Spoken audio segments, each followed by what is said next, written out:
Today on the Sparky Life, you're on the show. I love speaking to people in construction careers around the globe. What is this magic? So welcome with me. I'm from New Jersey. I have no soul. Electricity, little electrical. Spark, construction careers, trades, they're awesome. Jaw drop. No, why not? Embracing the trades and elevating the trades is what elevates us as humans. Sparky Life with Lia Lamela. Welcome back. Today we discuss what is the best career path for women. Did you know that the largest group in the United States of America in poverty are single mothers? Why is that? What is the best career choice for women? Well, if you Google it, you'll get a list. Physicians, human resources, teachers, nurses. Sounds good and gravy, I guess. But guess what? Google is wrong. The best career path for women in 2024 is in the skilled trades. Yes, that's right, the construction industry. And our guest today has all the information and background you will need to introduce you to this truth. Our guest, Concetta Defa. She is the president of Utah Women in Trades, who actively supports women, livable wages, and employment opportunities in the skilled trades. This fellow Sparky is quite incredible with an amazing background. I hope you will be open to hearing the vital information that she is going to bring to us today. But before we welcome Concetta to the show, let's give a big thank you to the Sparky Life sponsor, Supply House. Reliable inventory? A check. Great customer service? Check. And that's customer service with real human beings, by the way. I know this is incredible. I don't know the last time I talked to a real human when it came to trying to get a service. But that's right, real customer service. And shipping from coast to coast. Check. And that is a lot of checks. But here's one more. Check out supplyhouse.com today. Now welcome with me, Concetta Defa. Hi, Leah. I'm excited to be here. I'm an electrician by trade, as you said, a fellow Sparky. I've been in the industry for 28 years now, beginning my apprenticeship in 1996. I know I'm old, but it's been a great career. I got into it by accident, literal accident. My father had passed away of cancer after a long battle with cancer, and I was working at a grocery store with my mother. I was still in high school, but when he passed away, he was the breadwinner of the family. And so my mom, as a grocery store clerk, didn't make enough money to cover everything, pay for the things that I needed to pay for, even our mortgage, to continue living the way that we had grown accustomed to. And we didn't have money to begin with, but now we definitely had some struggles ahead of us. So I was looking for something that would help me pay the bills, help us stay in our home, help us do whatever I had to do to help my mom. And so I was working at this grocery store. They're in a remodel. I got tagged with some wires that they left out of the wall and received a shock of 277 bolts through my arm. So I was pissed is really what it was. Yeah. And I was going to go kill the electricians. That's where I was headed. I was going to go kill the electrician. Luckily he happened to be a pretty big guy, ex-college football player, and kind of turned out to be more of an equivalent of him putting his hand on my forehead and let me swing until I got tired. And then once I calmed down, we'd had some interactions. He kind of knew some of the struggles that we were going through at the time. And so he actually sent me down to speak with a woman that I'm very thankful to have had as a mentor early in my career. And she was the assistant business manager of the IBEW Local Union 354. So I went down and spoke with her. Her name was Julie Leroy. And the rest is kind of history. She walked me through how to apply for the apprenticeship and what that might look like. And I just, followed her tutelage and was able to start my apprenticeship shortly thereafter. And so that's how that just completely defined who I am today. I don't think I would have found a path or me without that experience. So I'm very thankful, even for the 277 bullets. It sparked you on that path, quite literally. Right? Yes, right. There you go. It sparked me on that path. Correct. That's perfect. Pretty incredible. I think most people don't realize that commercial lighting is 277. So that's something that many don't put together. They're thinking 120 generally. Side note. Now, when you entered your career, what was your first experience in the apprenticeship? How did your apprenticeship play out? Well, it was pretty interesting. It was at a time that they had a really big project that had just started. But there still wasn't a lot of women. I mean, there were other women in my class. Matter of fact, I met my best friend in my first year class. Aww. And she's to this day my best friend. We didn't know each other before that, and we leaned on each other quite a bit. We studied together, but we had, we participated with study groups with the other guys and the guys in the class and just have good relationships with us all starting out. But there were some challenges. There were some definitely, I would say my most challenging people I came across were the people that were either my age or younger. No matter at what point in my career, it was always somebody my age or younger, and somebody that, for whatever reason, felt like they had to be in competition with me. And I don't know what it was, but they're the ones that were always the hardest ones to navigate around. But those were few and far between. But when they were there, and they could garner a lot of support back then. But people weren't used to seeing us. They just weren't used to seeing us out there. And oftentimes, my experience, I got lucky that I think I ended up meeting and being on another job site one time with a woman while I was an apprentice. Wow. But it wasn't very long. And I worked for the larger contractors and worked on larger projects. I could be the only woman on a project in the entire every trade. Yeah. Like the only woman on the job site. You could have a couple hundred people there and I'd be the only woman. Yeah. So I attracted a lot of attention. I've never had the opportunity to be kind of anonymous and just kind of float through under the radar. You know what? But I and at the time I was also dealing with a lot of things emotionally. So, working, through the emotions of losing my dad. Oh, yeah. I didn't really have an opportunity at the time to kind of work through all that. And then I started finding who I was during that same time frame. And it just was tough to work through. We had school on Saturdays. That was tough in that kind of deal. But, I dedicated myself to it. And was able to really turn things around and even go, whoa, wait a minute. I had a journeyman come and literally just tell me when I was about 6 months or so, maybe probably a year away from finishing my apprenticeship. I had a journeyman pull me aside and he told me, you need to pull your head out of your ass or you're not going to make it. Yeah.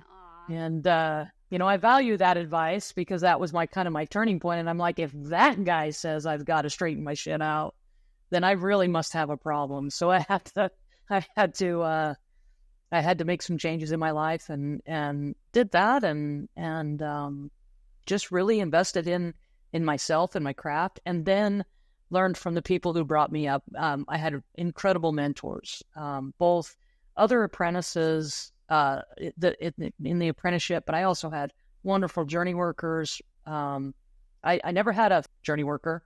Right. I'm trying to get better about using gender neutral terms. But I never had a female journey worker. So most of my mentors, with the exception of the one that helped me navigate coming into the trade to begin with, were all men. But they were incredible and they really did teach me a lot. But they always taught me you need to invest in your craft, be good at what you do, and it's not going to matter. So thankfully, they're all retiring now, except that's not thankfully. I'm glad they made it to retirement, but now they're all retiring, so I don't get to see them out in the field anymore. Aw. So you were helping your mother during this time. But trying to. She's definitely a tough woman and did a lot on her own, but yeah. So financially, was that salary something that assisted in it, or were you still struggling? To start, back when I started, now mind you, it's nowhere, like I can't even, here in the area I'm in, the starting salary or the starting wage for an apprentice in the same program I went through was $21 and change. Yeah. When I started, it was $7.14. Yeah, well, we're talking, yeah. So I wasn't by any means, just rolling the dough to start, but it wasn't long. It was within probably 2 years. I actually surpassed my dad's wages. Woo! That's what I'm talking about. Yeah, and then eventually I was able to purchase the house from my mom. Wow. And so yeah, so it worked out really well. Now my sister owns it. I ended up selling it to her for what I owed on it when she needed it. So she still lives in that house to this day, and I'm in a new home. That's wonderful. So, but yeah, it definitely, it wasn't right away. I worked actually 2 jobs when I was a first year apprentice, and so to try to make up some of that that income that we needed. But yeah, it was probably about the first 2, within about 2 years. Okay, that is substantially quick. I really want to amplify this to have it sink in. You are working for a food store. The father, your father, the breadwinner of the family, unfortunately passes away. You're now in this very serious financial situation. Your mom now single because of your father's passing. You're an amazing human being, amazing daughter. You want to step up to this challenge before you're really supposed to, right? In the way that we grow and how we navigate life. Like you're being presented with this very, intense challenge of kind of taking on this role of provider. And you meet it with such courage and honor as you step into the apprenticeship. And in 2 years, you're surpassing your father's salary, the breadwinner. We're talking 2024 right now, right? Mm-hmm. I experienced something extremely similar. In 2 years, in my apprenticeship, I doubled my salary. When I entered the apprenticeship, it was like $18 an hour. But quickly, I was able to double my salary. In 3 years, the rise, the significant increase in your salary when you're the skilled trades happens very quickly. If you are driven, show up on time, great communicator, care about your work, want to succeed, right? You can't just be, wah, wah. You have to actually apply yourself. But I applied myself in medical aesthetics, and I was in that career for over a decade, overseeing 3 different facilities, and it was painful. Each year to try to raise my salary was such a fight, and we're talking 5% raise, 10% if I'm lucky. And I invested it over a decade in that career. Not to mention when I worked for the FDIC, that's a government job that I took on at one point. At no career path can you make leaps and bounds in your salary like you can in the skilled trades. There's more benefits, especially you have an amazing, vast knowledge with the IBEW. Will you go into some of those benefits when you join a union? Absolutely. And I can actually, I'll concentrate mostly on IBEW because it's what I know the best right up here. But as I've gone through my work with Utah Women in the Trades, the building and construction trades, pretty much all of them have a similar structure and setup. So within the IBEW, when you start your apprenticeship, there's a couple things that happen. I know here locally is some of the main differences, and I'm assuming it's going to be similar in other places, is a lot of times you don't start an apprenticeship until you get on with an employer, and then you can start an apprenticeship. Whereas with the IBEW path, you can pursue apprenticeship. Once you're accepted into apprenticeship, they send you to an employer. Yep.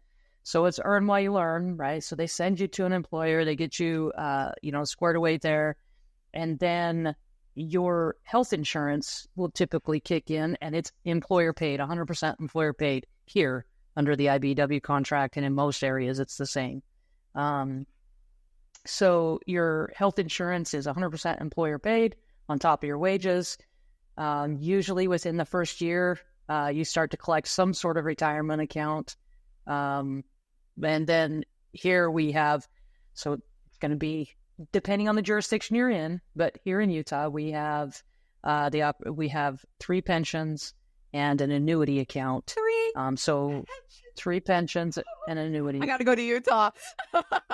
No, they're not. I mean, they're all various different, right? Right. So, so the retirement is a really, really good, kind of like peace of mind in the background, and it's on top of your wages. So, you are earning all those benefits, but you're not having to take it out of your pocket. So you could use your paycheck to be what it's for, to live your life, right? So that's one of the things. The other thing is when you're involved with your union, you find a sense of community in that. So for me, I literally can go and be anywhere in the country and probably be within 50 miles of somebody that would come help me if I broke down. Yeah, I've heard this before. And it's true. When I first set out traveling, I didn't know anybody traveling, working in other areas. And I wound up in a place where I didn't know anybody and I needed a place to stay. And a friend of mine back home said, wait a minute, I think I know a guy. And they made a call, and pretty soon I'm on a doorstep of an IBEW electrician I had never met that's putting me up on his couch because of that network, right? And so that sense of community has always been something that I hold in near and dear. And I think that's important for people who maybe don't have that sense of communities elsewhere. But it's important to me, and I've got a really strong sense of community within my family. By having both, it becomes a part of who I am, right? And then people I have met down that path are truly incredible. And I've been able to utilize the resources within the IBEW to educate myself further around all sorts of subjects. When it comes to making the world a better place for women in particular, but for people in general out in the workforce, right? Some of that knowledge there is actually the way that you can help, input on policy and different things that are happening in your municipalities that will help, make things better for all. And I'll be clear, like the work that I do with the IBEW, I'm no longer employed by the IBEW specifically, but the work that I do in connection with the Utah Women in the Trades, the labor movement, if you're doing right by women, you're doing right by all. I'll say, like I'm kind of ad-libbing. I know you asked me a question. I'm kind of going on a tangent, but I was thinking about this today, and I think the IBEW in particular, just because of some things I get to be a part of, is really on track to solve for X. If you think about it, math, electricians, it's all math, right? When you think about men and women, well, I think like 99.9% of the population shares has an X chromosome, right? Rather than trying to solve for X or solve for Y, if we solve for just X, we're going to make things better for everybody. And typically the things that make things better for women out on a job site just improves it for everybody. Yeah. And so that includes injuries, that includes conditions, restrooms, and just being treated like a productive member of society rather than a second-class citizen. And I think for too long, in the construction industry, people have accepted that for some reason, construction workers are second-class citizens, like we're less than. Yeah. When we absolutely are not. The most brilliant people that I know are the people that solve the problems within the construction industry to make all of our worlds better. Yeah. Okay, sorry, tangent. No, we enjoy tangents here. It's passion. It gives me passion. Right? Of course, because it was a huge impact on where you are today. Now, I joined the union because I wanted a sense of community. I recommend most of the time to most of my listeners, depending on the state that they're in, to, if they're interested in becoming an electrician, to go through the apprenticeship program with the union.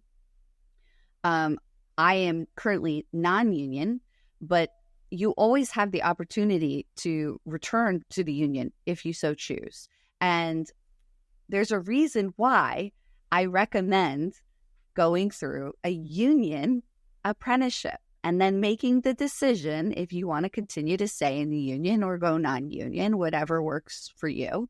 But that says a lot right there regarding all the other vocational schools that are out there, regarding, doing an apprenticeship just under a master electrician or a company.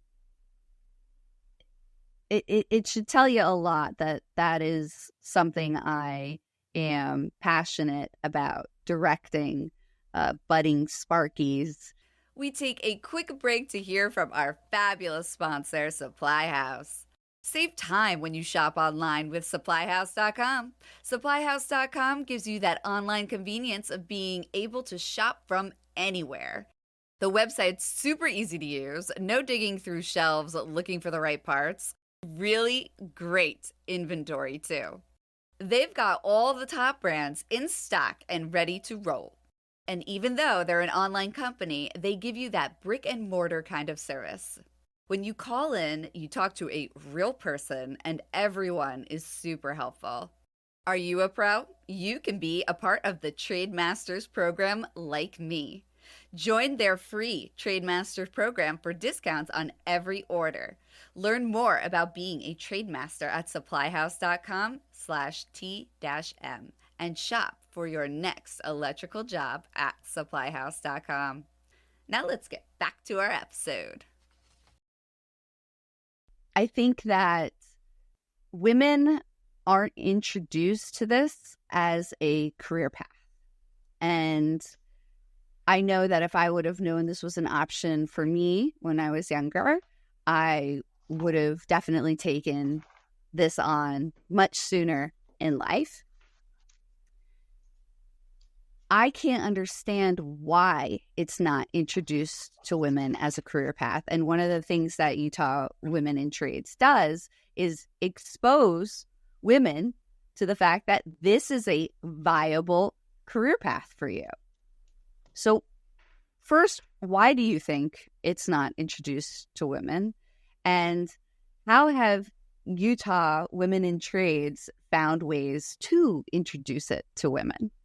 So I think why it's not introduced to women is because society-wise, we have a picture of what a woman should and shouldn't be and what she can and can't do. And I think that's very skewed. But sometimes it's out of necessity, but I think it's pretty skewed because I look at what a woman can and can't do. I look at my daughter who's 5'0" and had kids 10.5 months apart, and I could see her carry a toddler and a baby and a bags of groceries, the car seats and everything all at once. And I'm thinking, if you can do that, then you can do the stuff that we do in the construction world, right? So I think it's about a little bit of perception and the other, and then just society norms. But some of it, I compare it to sports a lot. A lot of the things that kept women out of construction are the same things that kept women out of sports. Interesting. And it was so I happen to be, lucky enough to be involved with some of the early teams, actually the earliest team in Utah of women's football, tackle football. Wow. Some amazing women that I've met through even that. And what I've noticed is a lot of times, sometimes in the world of sports, and historically, women don't want to be associated with sports because they're afraid that they're being looked at as being sometimes, oh my God, if you like sports, you're playing sports, you must be a lesbian. Oh, that's absolutely not true. Yep. But that keeps women, I know women that keeps that out of sport, keeps them from pursuing sports. Yep. Especially like in high school and things like that. Well, construction was the same thing. Wow. Yeah. Early on in my career, so many people just had all these assumptions. Yep. And out of the 50 or so women I knew back in the 90s, I only knew 4 of them that were gay, So it was just kind of, it's like that's, some of these things are absolutely not true. But what I will say is a lot of times when you have some of the women that are more masculine, they've been raised in a way to where they've either been raised, I see it in rural areas, ranch hands, women that grow up farming, which is my background, so they have some skills with some tools and using a shovel and doing those kind of things. So they just have a more basic understanding and some muscle memory, and it makes them good candidates for these programs. Whereas those are few and far between. Women traditionally are not doing that kind of work, so they don't know how to come out with a way that says, yeah, this, I know what I'm doing. I can learn this trade. I'm capable of this trade. So I think it's just a lot of misconceptions and assumptions of what a construction worker is, what they look like now. I think in the past it was based on capability. I think technology has come a long way to make the trades less physically demanding, but I still don't think that's. I still believe that it's not fair to say that a man has to use and abuse his body because he's male. Yeah. I still think that we have to come up with ways that we can all do this work, and it's going to be better for all of us. We have longevity, right? We want, So I think technology has helped open doors for women. I think there's so many misconceptions about what a construction worker looks like and what the work really is, what the job sites are really like. Right. I know when I talk to women, they think it's what you see on the movies, which I guarantee it is not what you see on the movies. And they just don't know. So we've been told so long we don't belong there. You see it in language. That's where I told you that I'm trying to get better at the gender neutral terms. But you see, when you talk about construction, they talk about man hours. How many man hours does it take? You see the men working signs and things like that. Traditionally, we just had one of our Utah Women in the Trades graduates that's now an electrical apprentice, and she posted on a social media post, it's really not hard to use gender neutral language. She was on a job site and it said men working above, and she just put a sign over it that said overhead work in progress. Mm-hmm. Mm-hmm. And so I think the way we've gendered things unnecessarily through has told women for a long time, you don't belong here. And I think that's really probably one of the biggest things. You don't belong here is what we say when we say it's a man's job or it's a man's, world and all of that. I have to agree that language is extremely important. And you can't deny that subconsciously when you hear, men at work and male-dominant language, that paints the picture of this is for the guys, this is for the men. 100% that is important to acknowledge. And I can see that connection. I can tell you I resonate very much with what you said in the sense of being immediately targeted as I am a lesbian. When I entered the trades, literally, that was what was assumed. And I also found it very interesting that men felt it was acceptable to just come up to me and say, "So you're lesbian?" Like but I don't understand. Do I walk up to them and go, "So are you straight?" I don't understand it. I don't. The biggest thing I don't understand The biggest thing I don't understand is how they could assume that I was a lesbian, but also assume that I was sleeping with every journeyman. Yeah, that. No, you know what I mean? Like, I do know what you mean. I do know what you mean, because I got to tell you, I happen to be straight, but when I was assumed that I was a lesbian, I leaned into that. I even played into that, thinking it would protect me against being hit on by the guys. And was I shocked to shit to learn? Nope. Didn't stop them. Like, no, not at all. So it's crazy that the assumption is you're a lesbian, but you're still targeted as, but I could date you. I could get you in bed. And the other thing is this doesn't work one way. I have a lot of my guy friends that are hairdressers. They're immediately assumed gay. Or my friends that are professional ballroom teachers. Those guys immediately assume they're gay. What is it about we're taking a career path and we're just associating it with male or female attributes? It's very bizarre behavior, actually. And the fact that then you even have the right to assume, like, who the hell cares? Like, why is it any concern at all whether you like men or women? Who gives a shit? Like, really? So that resonates with me so much. I can't tell you how it touches my heart. Because I was there. I was there. Now, Utah women in trades in particular touches my heart, because I went through a similar women's trade school opportunity. And I have to say that I don't think I'd be where I am today without that opportunity. At the time, I was in a women's shelter. I had no way of providing for myself. I had lost everything. I lost my business, all of my assets gone in a blink. And I had no idea what I was going to do. And working at Walmart, nothing against Walmart. Working at McDonald's, nothing against McDonald's, isn't going to cut it, isn't going to pay the bills.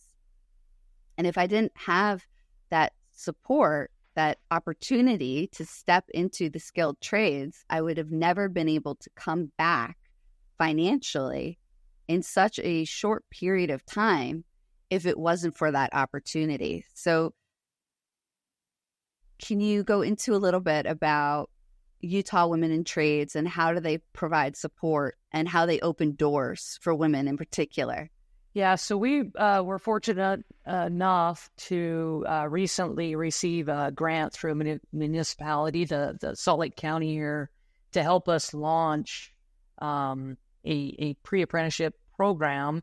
But with their funding, we're able to actually provide some financial support to get over some humps. So there's a couple things.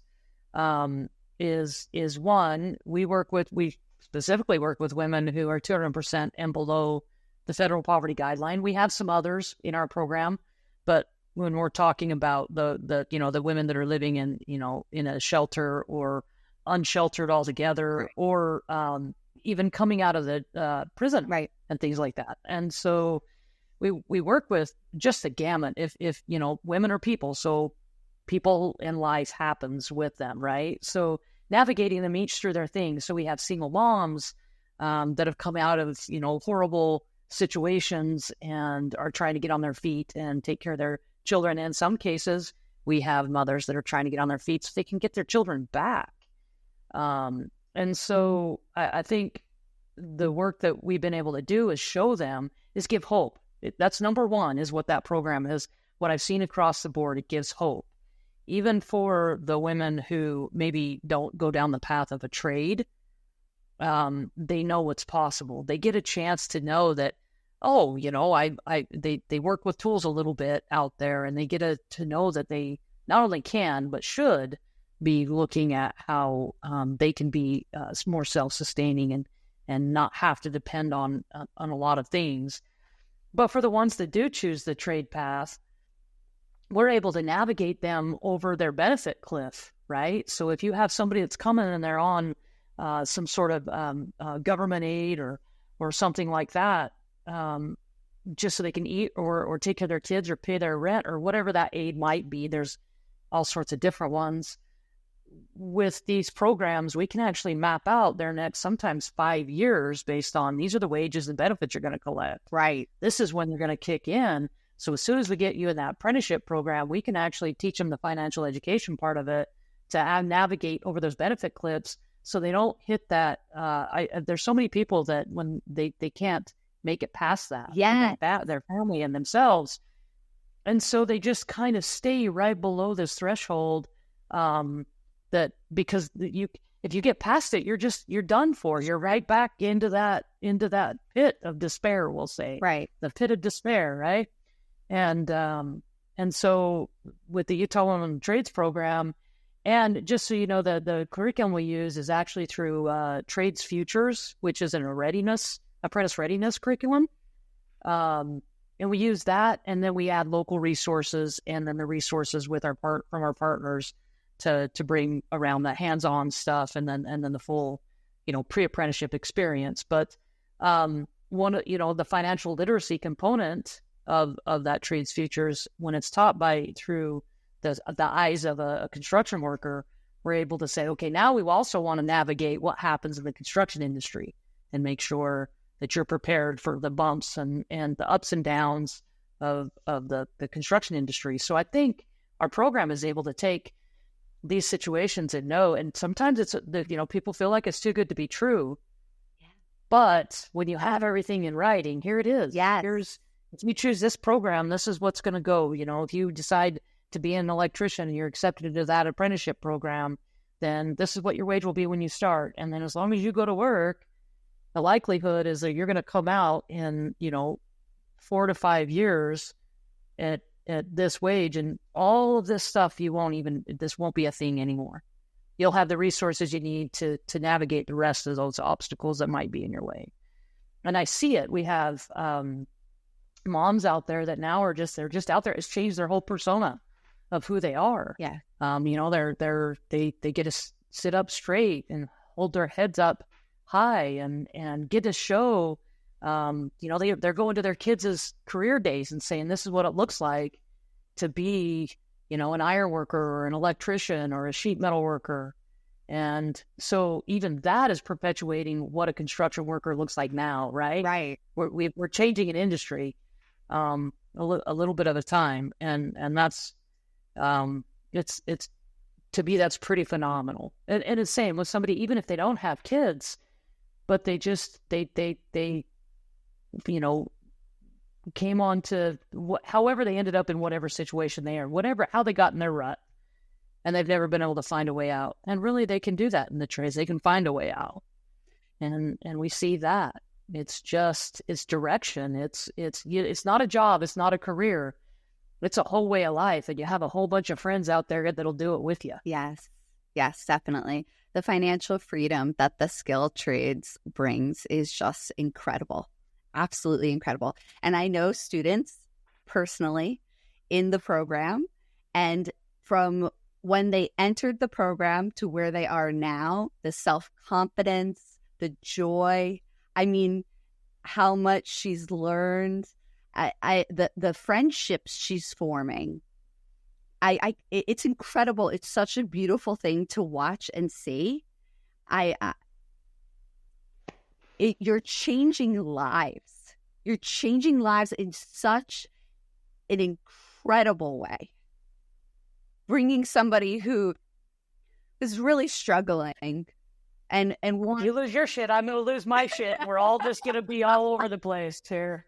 it resonates with me so much. I know where I was when I started the program, and I see her and I see her girlfriends in the program where they were and how they're just becoming these incredible women. You're fulfilling such a need of independence and confidence and growth, collaboration and teamwork, just beautiful, building beautiful human beings. The world to embrace and be able to participate in that. There's just something so magical about that. And I haven't seen it in any other career path. women's top career path is skilled trades, is construction industry. It really is. And it blows my mind that no one knows. It's like this hidden secret. It's like invisible. But why?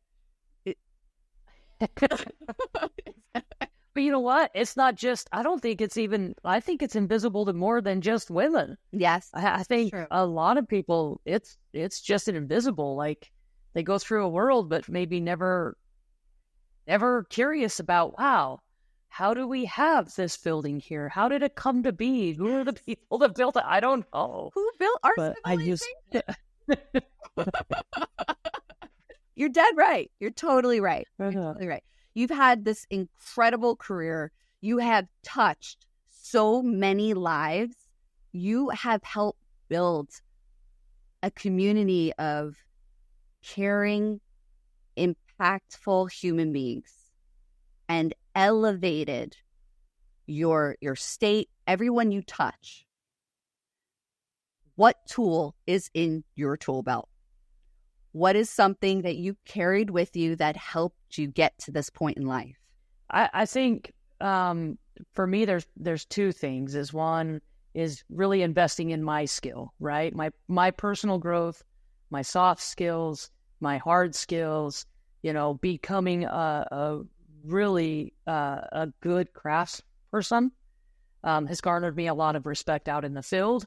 But then being able to define my soft skills so I can actually progress our industry all together with my friends, right? Because we do everything with our friends in this industry. Right. So I think investing in yourself is a really big thing, but I think helping others is also. And so I was brought up, but the first tool that was put in my belt was, I'm going to help you. The expectation is that you're going to help the next person. That was always like down to even buying dinner. One of the first guys that taught me that after a union meeting would always pay for my dinner after meeting. Just when I become a journeyman, that's what you're going to do for your apprentices. And so it was just around me everywhere. So that first tool is make sure that I'm going to help you. So make sure that you help the next person. So that's first and foremost. But the other thing is, you put your mask on first. So you have to invest in yourself and put yourself in the standing that you can help the next person as well. I love it. So that would be my biggest tools. And I love it. It's fantastic. Thank you so much for coming on the Sparky Life and sharing. It means the world to me. I really appreciate it. Thank you. Thank you for having me, and thanks for giving me the feedback from the people that you've talked to in our program, because it's always good to hear from that angle, right? Organically, right? Okie dokies, yay! I love speaking to Concetta. She is a kindred soul for sure. And programs like Utah Women in Trades are doing an excellent job of introducing women to this amazing career path. Even though there is definitely more women in the skilled trades and construction industry now in 2024, it is still only 8% of women that make up the construction industry. It's just not enough. And the best career path for women is in the skilled trades.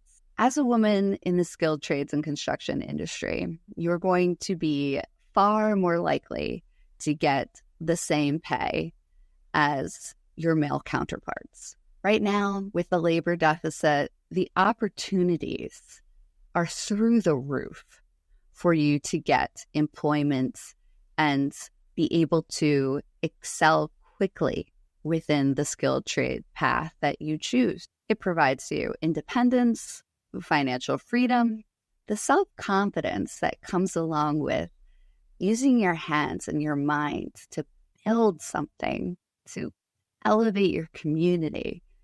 Well, that's just priceless within itself. So this question is for the ladies. Are you ready for a powerful career path like entering the construction industry?